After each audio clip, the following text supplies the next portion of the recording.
They carried no weapons into some of the deadliest jungles on Earth. They wore a red cross on their helmet, a symbol that was supposed to protect them. Instead, it made them a target. In Vietnam, the men who ran toward the wounded while everyone else took cover had one of the shortest life expectancies on the battlefield. What happened to them, and why, is one of the most harrowing and least told stories of that entire war. Before the first American ground troops splashed ashore at Da Nang in March 1965, military planners understood that any large-scale conflict in Southeast Asia would demand a robust medical presence at the squad level. The solution was the combat medic, officially designated the 6-8W in Army terminology, though in Vietnam they were simply called DOC. Every infantry platoon of roughly 30 men was assigned one medic. That medic's job was to keep those men alive under fire, plugging wounds, pushing morphine, stabilizing fractures, and calling in medevac helicopters while bullets were still flying. On paper, it was a support role. In the dense triple canopy jungle of Vietnam, it was among the most dangerous assignments in the entire United States military. The Geneva Conventions of 1949 established that medical personnel on the battlefield were protected under international law. They were not to be targeted. Armies around the world were bound by this agreement. North Vietnamese regular forces and Viet Cong guerrillas, for their part, made a deliberate tactical decision to ignore it entirely. Enemy commanders understood something that proved catastrophically effective. Killing a medic did not just remove one soldier from the fight. It sent a message to every man in the platoon. It said that the next time someone went down, no one was coming. It said that if you took a round, you would lie where you fell and bleed out. The psychological impact of losing a medic was, in many documented engagements, enough to break a unit's will to push forward. North Vietnamese Army snipers were specifically trained to identify and prioritize medics. The red cross on the helmet, meant to grant protection, became a guiding mark. Veterans who survived the war later described being ordered by their officers to cover or remove the crosses on their helmets because it was drawing fire. Some units stopped wearing the marking altogether within weeks of arriving in country. The medic's equipment made identification even easier. The aid bag, worn over one shoulder or strapped across the chest, was distinctive in silhouette.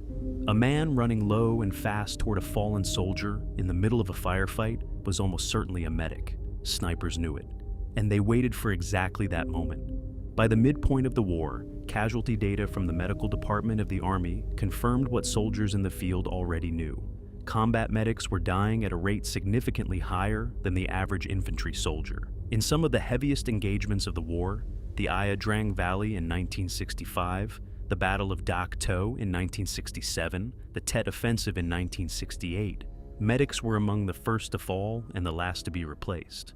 The North Vietnamese Army did not treat this targeting as an ad hoc battlefield improvisation. Captured enemy documents and post-war analysis of NVA tactical manuals revealed a structured philosophy toward American medical personnel. Neutralizing a unit's medical capability early in an engagement was identified as a force multiplier, a way to compound the damage done by initial casualties and degrade the fighting effectiveness of the entire unit. It was methodical, deliberate, and ruthlessly practical. American infantry units adapted as best they could. Some platoons assigned a secondary soldier to shadow the medic and provide cover fire whenever the medic had to move to a casualty. Some platoons rotated the position of the medic in the formation, placing him neither at the front nor at the rear, trying to find some configuration that did not advertise his location to observers on the enemy side. None of these adaptations fully solved the problem, because the problem was structural. The job required the medic to be visible and mobile at the worst possible moments. There was also the matter of how quickly a new medic could be integrated into a platoon after the previous one was killed or wounded. Replacements arriving in country went through a period of orientation that veterans described as brutally inadequate. A new medic joining a seasoned unit often did not know the terrain, the enemy patterns in that specific area of operations, or the particular layout of the platoon's standard formation. That learning curve existed for every replacement soldier, but for a medic, it carried a specific danger. An inexperienced medic making a wrong decision about cover, timing, or route during a firefight could get himself killed before he treated a single casualty. But the targeting by enemy forces was only one part of the story. The other part had everything to do with what the job required a medic to do the moment someone got hit. And that is where the real calculation of survival became almost impossible. Military training for combat medics in the Vietnam era lasted approximately 10 weeks at Fort Sam Houston in Texas. In that time, trainees learned wound care, IV placement, airway management, splinting, and triage, the process of sorting casualties by severity to determine who received care first. They learned to do all of this under simulated stress. Nothing fully prepared them for what they encountered in the field. The fundamental problem was that the moment a soldier went down in a firefight, instinct and training demanded that the medic move. Every second counted in a penetrating chest wound or an arterial bleed. The medic had to get to the casualty, and to do that, he had to expose himself to the same fire that had just dropped the man he was running toward. Standard infantry doctrine said that troops under fire stayed low, found cover, and returned fire. The medic was the one exception. He was expected to move through the kill zone. In the jungles of Vietnam, the terrain made this even more lethal. Visibility was often reduced to a matter of feet. Ambushes were designed to funnel soldiers into a predetermined kill zone, a stretch of trail or a clearing where fire could be concentrated from multiple angles. When an ambush was sprung, casualties happened almost immediately. And immediately after that, the medic had to decide whether to move. Many did not hesitate. That is, in part, why so many of them died. The case of Specialist 5th Class Lawrence Joel on November 8, 1965, during the battle in War Zone D north of Saigon, illustrates what that decision looked like in practice. When his company came under intense fire and casualties began mounting, Joel, the unit medic, moved continuously through the firefight, treating the wounded for nearly 24 hours, despite being shot twice during the engagement. He kept moving, kept treating, refused evacuation. He was later awarded the Medal of Honor, becoming the first living African-American soldier to receive the decoration since the Korean War. Joel's story was extraordinary in its outcome, but not in its circumstances. Medics moving through active firefights was not the exception, it was the job description. There was also the issue of what happened after the shooting stopped. Vietnam was a war without clear front lines.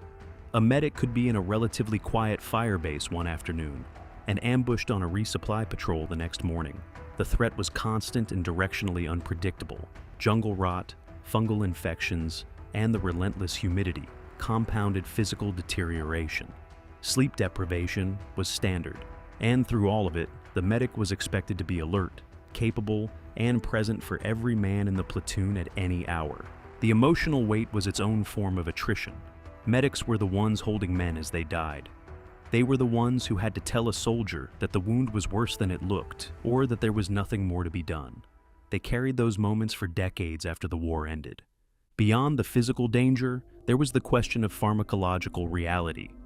The medic's aid bag in Vietnam was stocked with morphine syrettes, small, preloaded doses of the painkiller that could be administered quickly in the field to manage the pain of a serious wound. Medics were trusted with a controlled substance that most soldiers around them had no access to, and that trust placed an additional burden on them. They had to administer morphine in judgment calls made in seconds. Too little left a man in agony, too much in a casualty already in shock could suppress respiration and kill him. These were decisions that trained physicians made in controlled environments with full monitoring. Medics made them under fire. The aid bag itself was a study in the gap between what medicine needed and what the field provided. Plasma expanders, bandages, airways, chest seals for penetrating thoracic wounds, tourniquets, wire splints. The medic carried as much as he could physically manage, but the bag had a bottom. In extended engagements, medics ran out of supplies. When that happened, they improvised. They used the torn clothing of the dead. They used their own field dressings on other men's wounds. They kept working with whatever they had left, because stopping was not an option that the situation offered.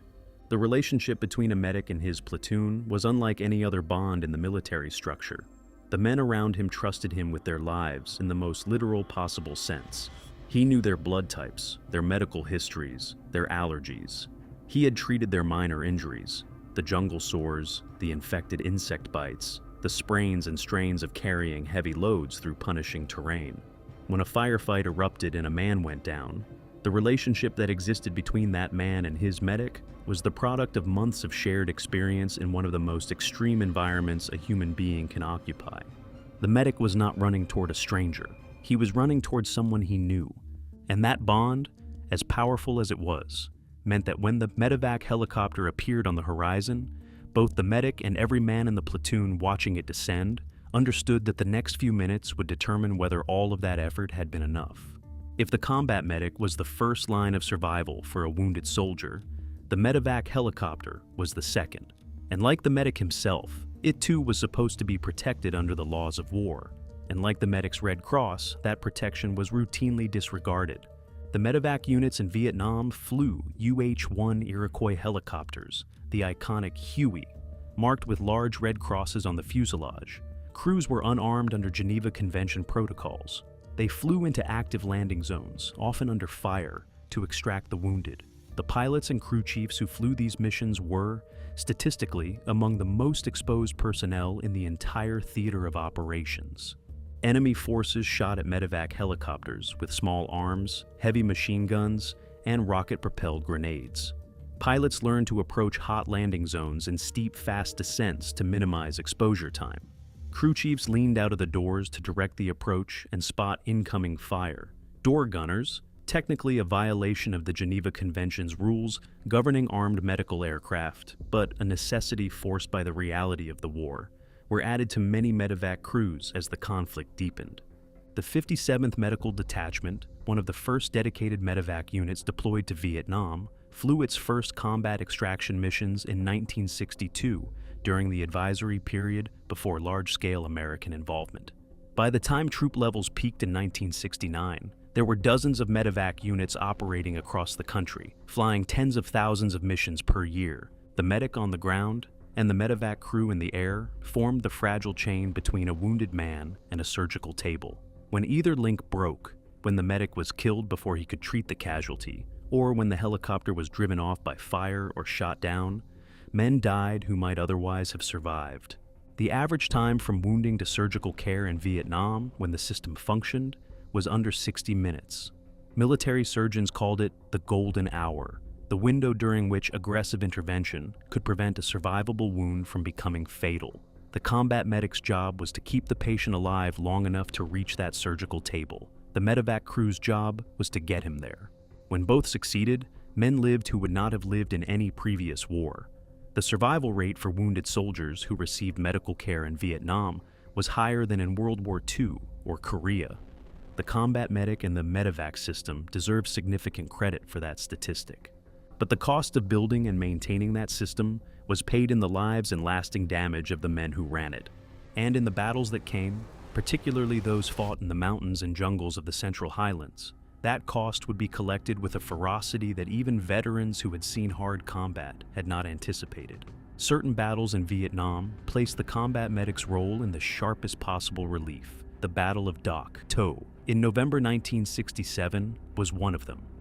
Dak To was a series of engagements in the Central Highlands of South Vietnam involving elements of the 4th Infantry Division and the 173rd Airborne Brigade against North Vietnamese Army regulars. The fighting took place in steep, heavily forested terrain at elevations where the heat was less punishing, but the cover was dense and the enemy was well dug in. On November 19, 1967, on Hill 875 near Dak To, the 2nd Battalion, 503rd Infantry Regiment walked into a carefully prepared NVA defensive position. The fighting was among the most intense of the entire war. Companies were shredded in the initial contact. Casualties mounted faster than they could be treated. The medics of the 173rd worked under conditions that left them almost no margin. Men were down across a wide area of jungle. Moving to treat one casualty meant crossing open ground. Carrying a wounded man to a collection point meant carrying him through the same fire that had wounded him. And the medevac helicopters, attempting to come into the shrinking perimeter, drew fire every time they approached. 22 men were killed on Hill 875 in the opening hours of the engagement. More than 100 were wounded. The medics who survived that day later described an almost mechanical state of focus, moving, treating, moving again, because stopping to register what was happening around them was not compatible with continuing to function. Dak To was not unique. Hue City, during the Tet Offensive of early 1968, placed medics in an entirely different kind of hell. Urban warfare, building by building, street by street, in a dense city where evacuation routes were contested, and the wounded piled up faster than helicopters could come in. In Hue, medevac helicopters could not always land in the narrow streets. Casualties had to be carried, sometimes for blocks, to a point where extraction was possible. The medics and the infantry soldiers around them became casualty carriers as much as fighters, moving the wounded under sniper fire through the ruins of what had been one of Vietnam's most beautiful cities. The accumulation of these engagements, Ia Drang, Dak To, Hue, Hamburger Hill, the Michelin rubber plantation, Firebase Ripcord, created a statistical portrait that the Army was slow to publicize but could not conceal from the men in the field. Combat medics died. They died at rates that made the assignment one of the most likely single-slot postings to end in a casualty, and the men assigned to it knew it.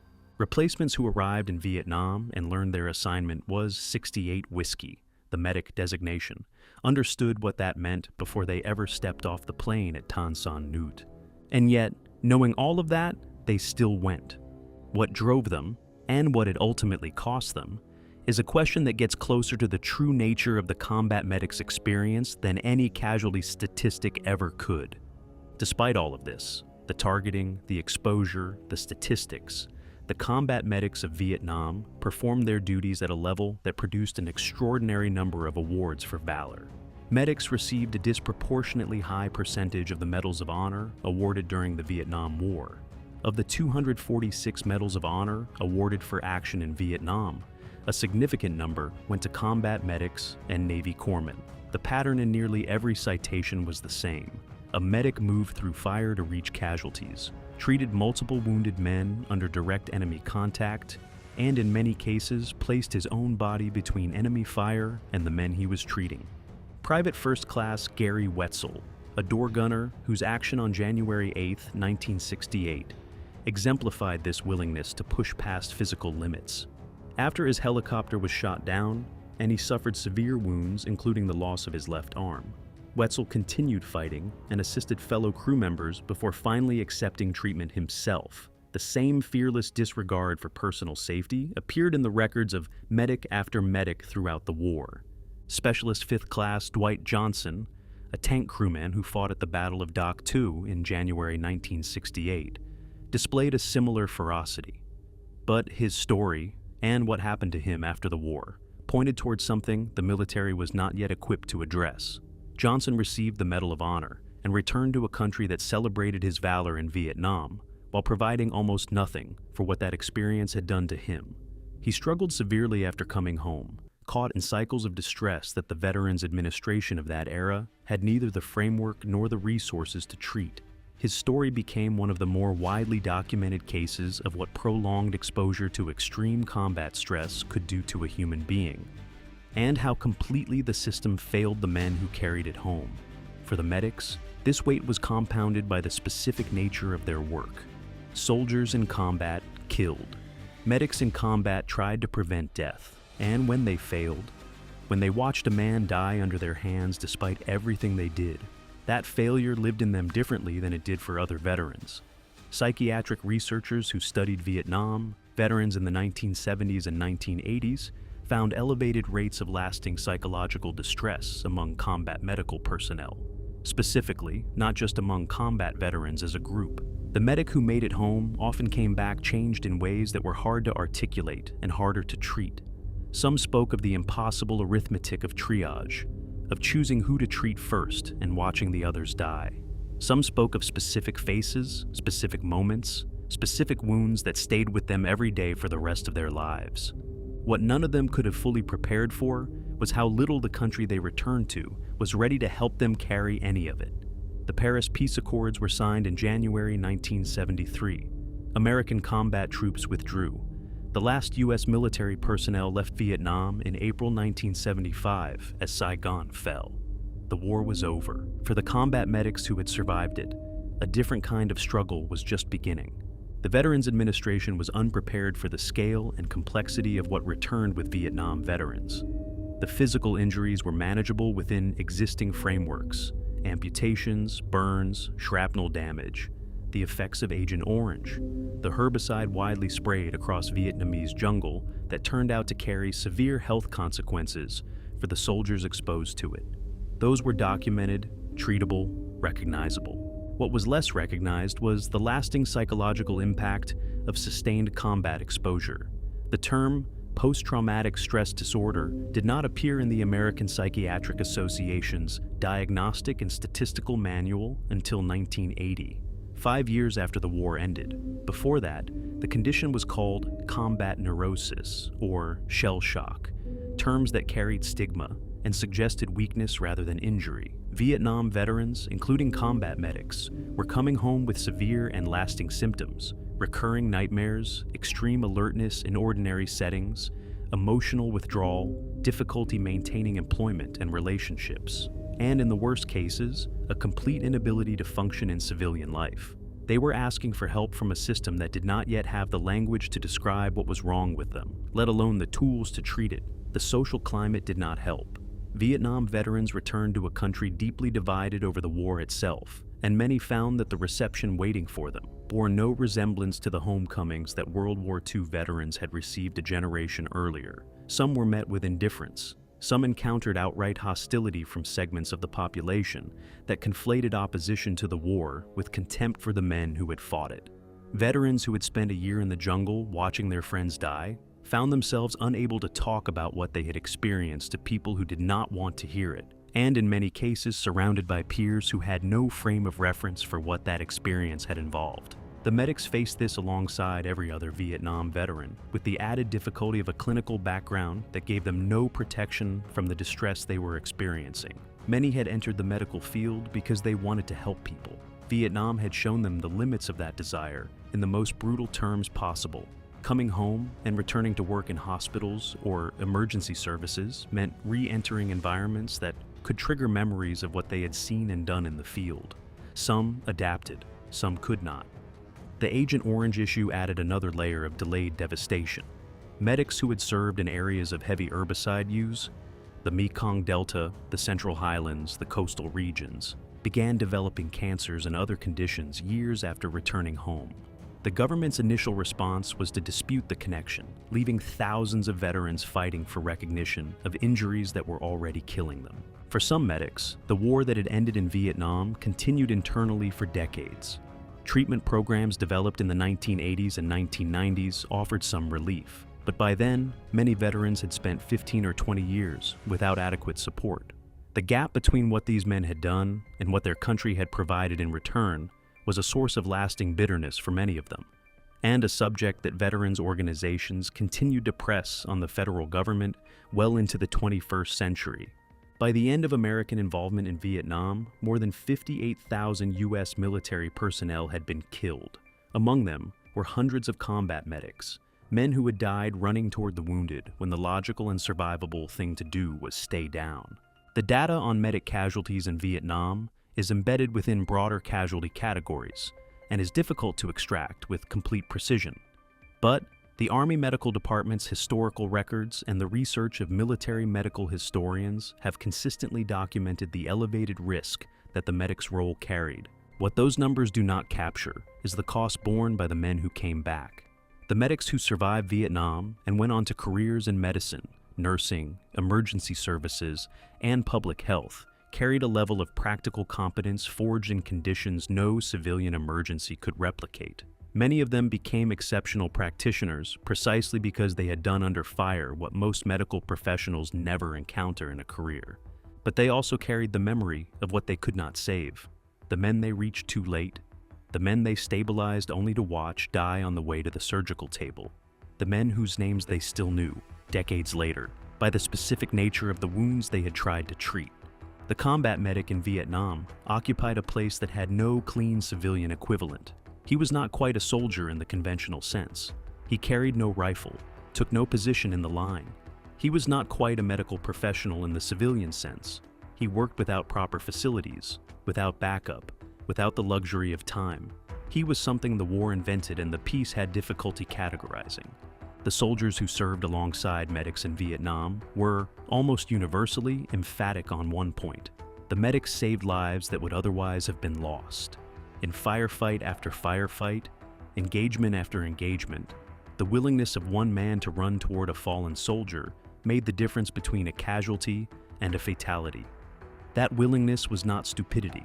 It was not indifference to danger. Every medic who did it understood exactly what he was running into. It was, in the most precise sense of the word, courage. The kind that calculates the cost, arrives at a number it cannot afford, and moves anyway. Vietnam placed that courage under conditions that were designed to destroy it, and the men who held it together under those conditions deserve to have their story told with the weight it carries. Their names do not all appear on the black granite wall in Washington. Their contributions do not all appear in the history books taught in schools, but in the accounts of the men who served beside them, in the letters home, the oral histories, the memoirs written decades later. The combat medic appears again and again as the figure who made the unbearable survivable. That is not a small thing. In any honest accounting of what the Vietnam War cost and what it produced, the men who ran toward the fallen, when every instinct said otherwise, belong at the center of that story. If you enjoyed this video, please like and subscribe to our channel so you never miss out on more history documentaries.